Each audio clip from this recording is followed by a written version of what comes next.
Wainscoting. Wainscoting is a wainscoting. You know that thing when you know it's time to back up your hard drive and then you forget for 2 weeks and then your hard drive breaks and you lose all your data and all your videos? Well, I know we could be a splash of paint in a world that's otherwise so gray. so yeah, that happened. Hi, Abby. Hey, buddy. You want some attention? Yeah, who's a good boy? Who's a good boy? Jim's been working on it pretty hard. He's getting somewhere, but not fully recovered. Cross your fingers. I didn't want to make you guys wait any longer for some updates. And if you're new here, I'm Lindsay, and together with my husband Jim, we're renovating a 19th century Queen Anne Victorian in Syracuse, New York, and we call her the Grand Lady. So, I have some good news and some bad news. Hi, Abby. Oh, sweetheart. Yeah, Mom's talking. Mom's talking, buddy. Okay, good boy. The bad news first? You guys want the bad news first? Okay. We were supposed to be in court at the end of March, and that didn't happen. The insurance company actually got a 6-month delay for some appeal they are working on. I think it's really a tactic to just see if they can make us wait it out, but that's not going to work. We're here for good. So we'll let you know more about that when that happens. And also the good news, we may have found a source of funding for quite a few projects on the house, and cross your fingers again for us. It looks really hopeful and promising, and we couldn't be happier about that. It's just really amazing sometimes what can happen. A couple weeks ago I put out a short where I started working on the wainscoting, and that's the footage that I lost, but I actually had quite a bit still left on my camera, so this episode's going to be pretty close to what I had started on already. And I also talk about Parkinson's this week. As most of you know, I was diagnosed with Parkinson's, and it has changed my life immensely. So I share a little bit more about that with you, as April is Parkinson's Awareness Month. So let me know what you think, and let's get going. Randy brought over his, what's it called? Planer. Randy brought over his planer for me to borrow, and it's a little bit warmer. It's a little bit warmer today, so I'm going to get started on the wainscoting that I'm going to put in the planer and get the old paint off of it so that I can figure out what to do with it, refinish it or repaint. I think I just want to refinish the wood. So I've never used one before, not this big. I've only used the small hand planers, but this is like a big one. I'll show you.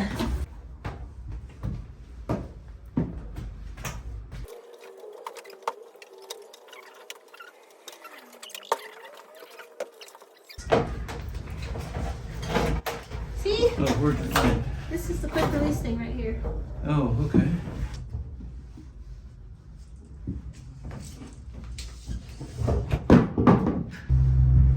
With quick release technology. Ah, screw it.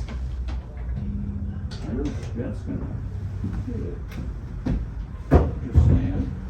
It's gonna totally hit it. And then there's the thing. Okay. I'm not saying anything. Yes, you are. Yes, I am. You got it.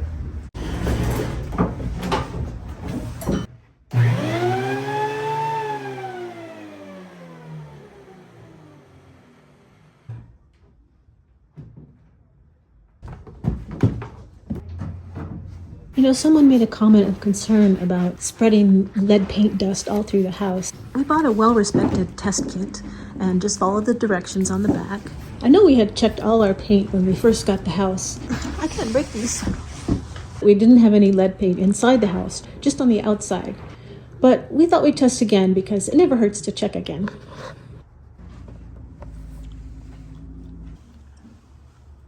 And this is the exterior window paint that we know has lead in it because we actually had it tested by a lab.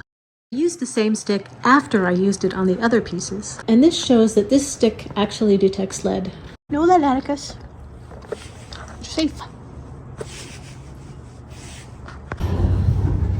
So the part we're having to scrape off or plane off is the part where the top is different than the bottom. The bottom's just all flat, so we might lose a little bit of this detail that's in here. But I think I'm willing to deal with that. This detail in here.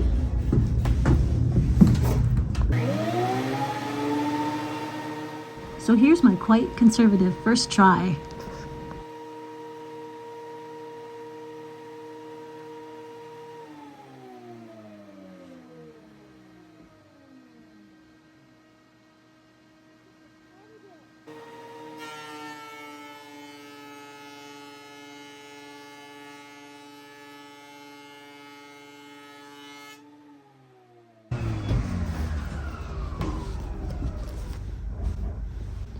Looks like it didn't go all the way to the little piece of edging here. I do want the paint off of that. I might have to do that by hand. This is my test piece. I'm going to run it through again. See what happens when I go all the way to the bottom. I'm not sure if it's going to be right, but we're going to try it. It still left a little groove. Let's see if I'm getting a good shot of it here. There's some paint inside the groove, which I bet I can just scrape out with a tool. Still looks great.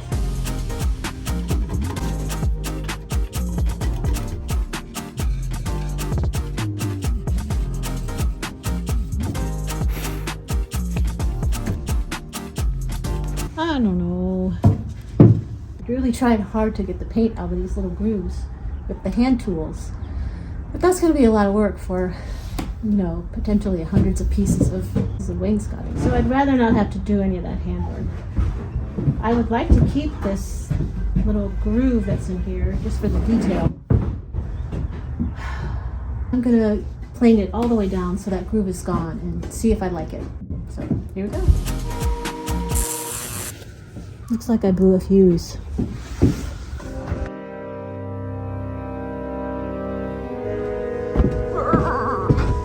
Basement.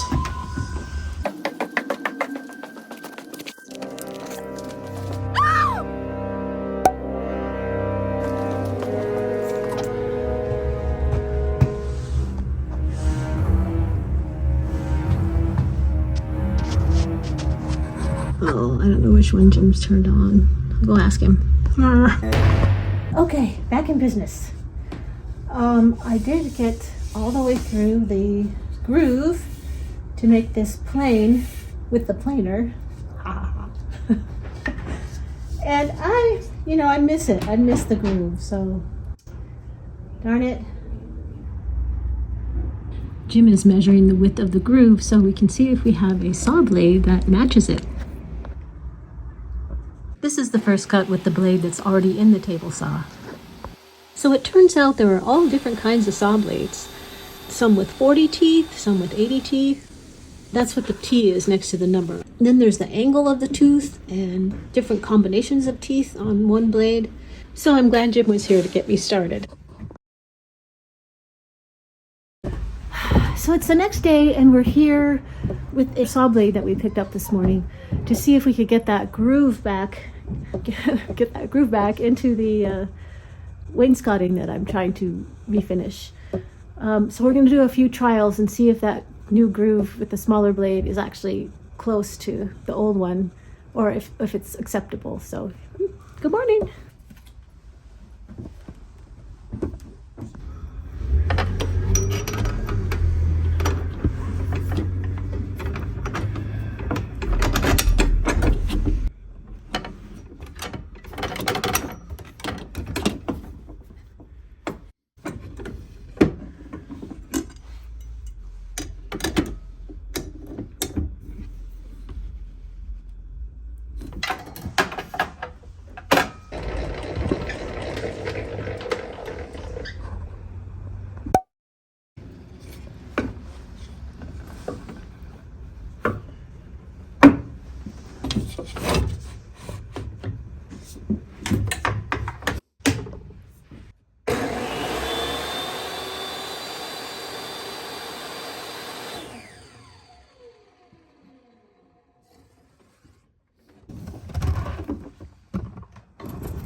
take a look at another aspect of our board. I wonder if it's bowed this way. Yeah, they're all going to be bowed at some point. So, been on the wall for 100 years.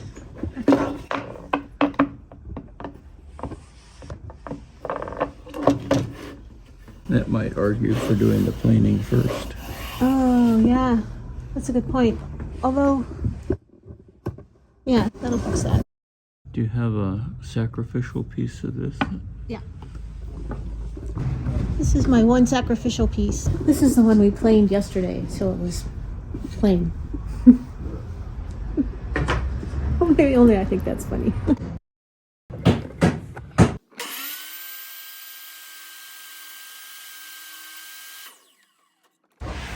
After a bit of discussion, we decided that to get the best outcome, we're going to plane them first,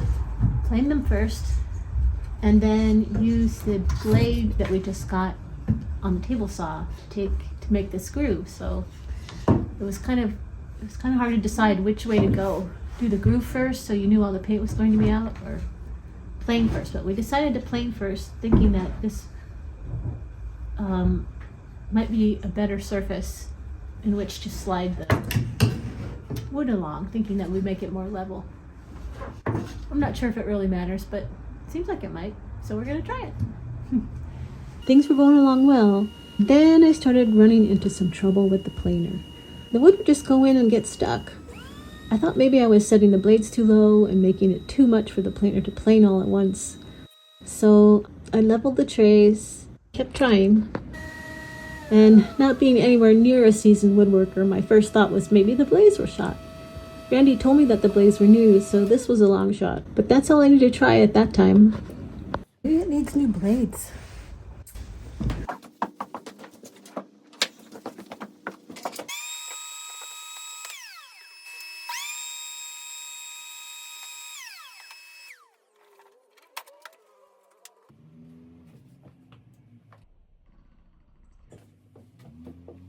Guess we'll change the blades. We got some new blades.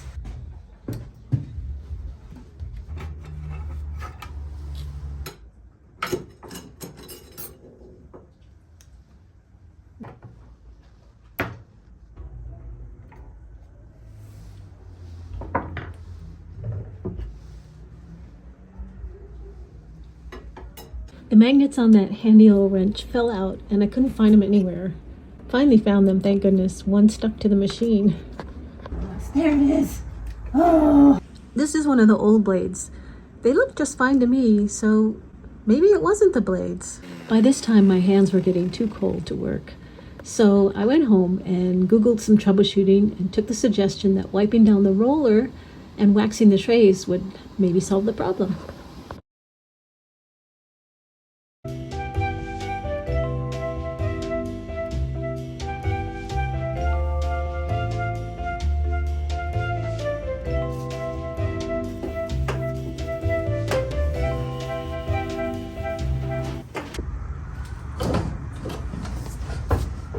Okay, I have cleaned the roller with some dehydrated alcohol and I have waxed the surface here, so let's see if I can get this thing to work again.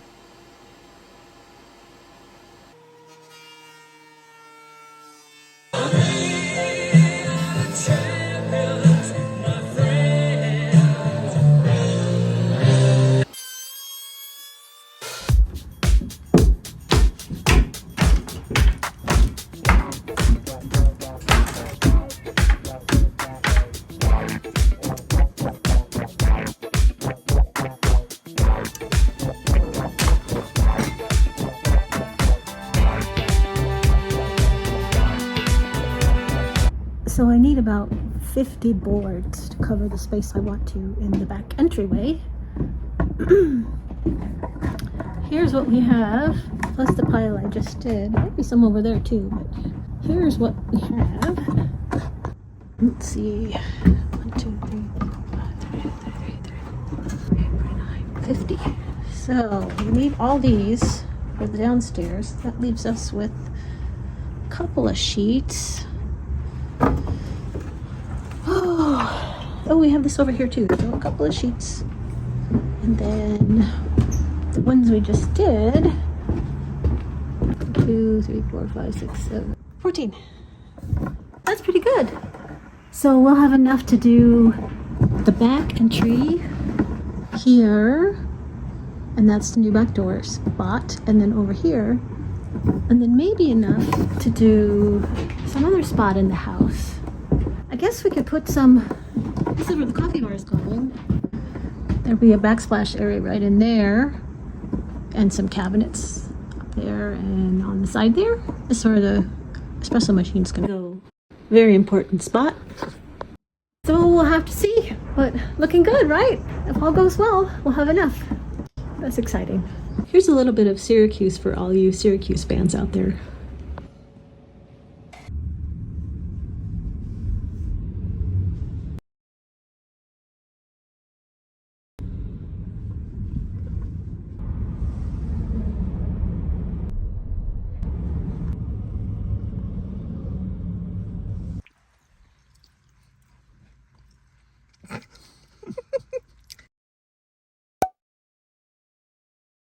Craig's almost finished the basement. With the lights? There's lights. The lights are finished. The only thing left down there is to hardwire the extraction fan at the end. Yay. And, you know, like put the cover on the fuse box, on the circuit breaker box and stuff. But Well, let's go look. go. You go. No, you go. No, you go. Look, there's even a cover on the switch. Okay, you ready? Wow, it doesn't look so creepy down here anymore. Lights all around. Go look in the cistern.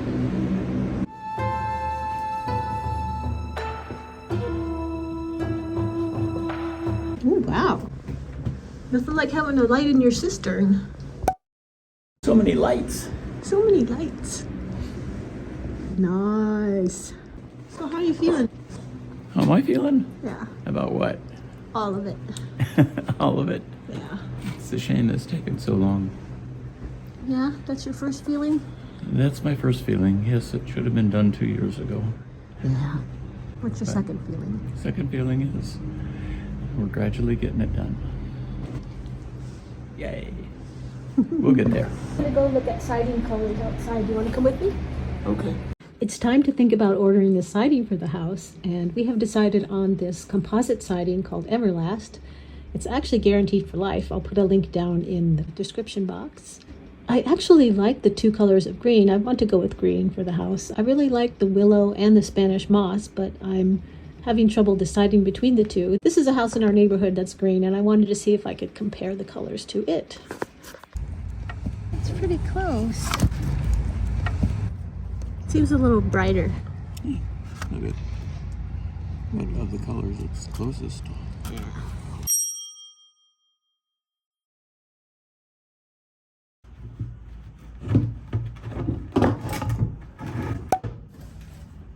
One thing about Parkinson's that's been very difficult for me and been a real adjustment is something called apathy. Most of you probably know what that is, but just in case, it's when you just don't have the desire, the energy to pretty much do anything. It's from the lack of dopamine, the lower levels of it, because dopamine is a reward neurotransmitter. And it's hard to figure out how to deal with that, especially if you're someone who's always been very active. And you know, I'm used to having a lot of motivation to do things, maybe not necessarily from a healthy position. I've learned a lot in therapy over the last couple of years that the trauma from my childhood has really made me feel like I have to do things to be worthy. Although I wouldn't have chosen Parkinson's, in some ways it's been good for me to sort of face that and figure out what it is I really want. What would I want to do if I wasn't trying to prove myself all the time? And you know, it's been it's been pretty difficult. I think I still like all the things I've achieved or, you know, made myself do. I feel kind of proud of those things. I do feel proud of those things, not just kind of. But, you know, I've been lucky to have some time to sort of work through this and sort of, I guess, grow up a little, grow emotionally, and sort of work through the things that have been, I don't know, I sort of just never really dealt with. Figured out ways I have been insecure, or, you know, telling myself terrible things that weren't true. You know, the bad self-talk you can sometimes have. And yeah, I feel like I've worked really hard on that, and I'm coming through that. So, anywho, this was all about apathy, and so I'm trying to figure it out. It can be difficult. Some days you wake up and you're like, yes, I'm ready to go, and some days you wake up and you feel like you can't push against it. And sometimes when you push against that fatigue, it works great and you get through it and you have a good day. And then some days when you push at it, it just knocks you down. And it's different for everyone, so it's kind of strange like that, but that's how neurological diseases are. It's funny, I went to medical school older. I graduated when I was 50, which is kind of rare.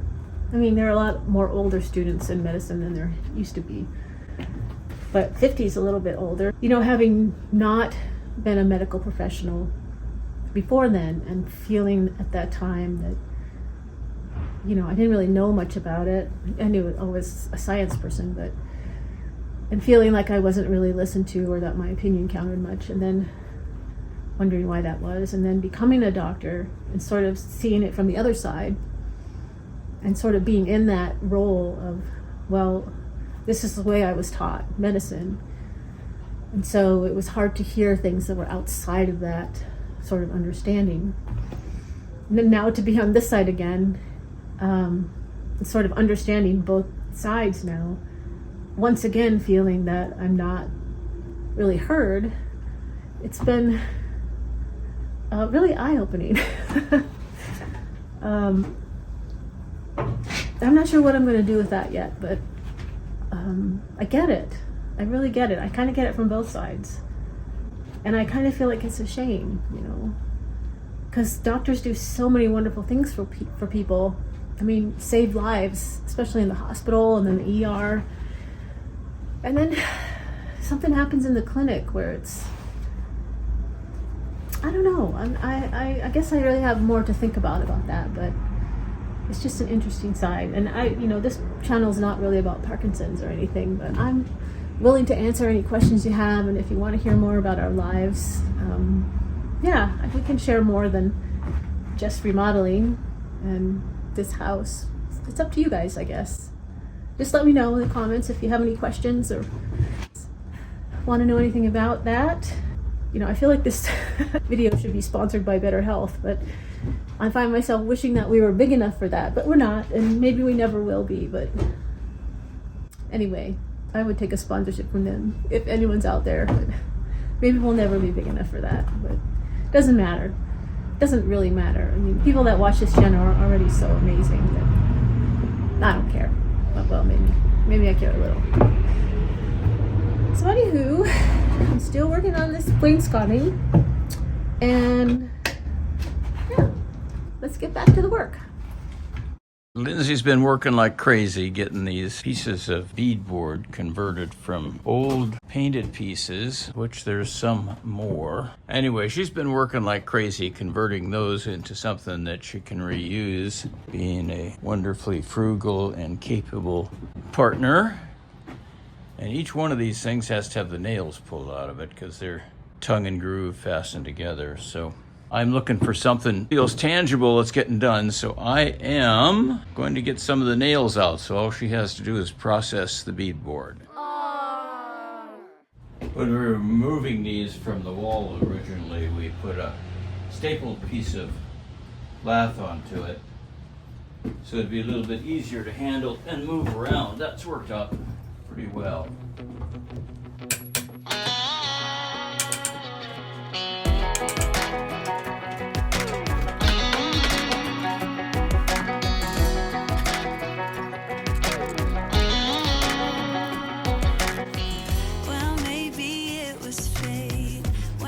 do you think, Atticus?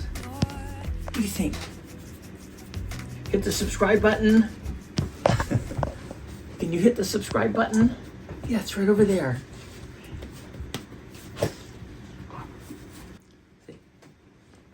Thanks for watching. Hit the subscribe button.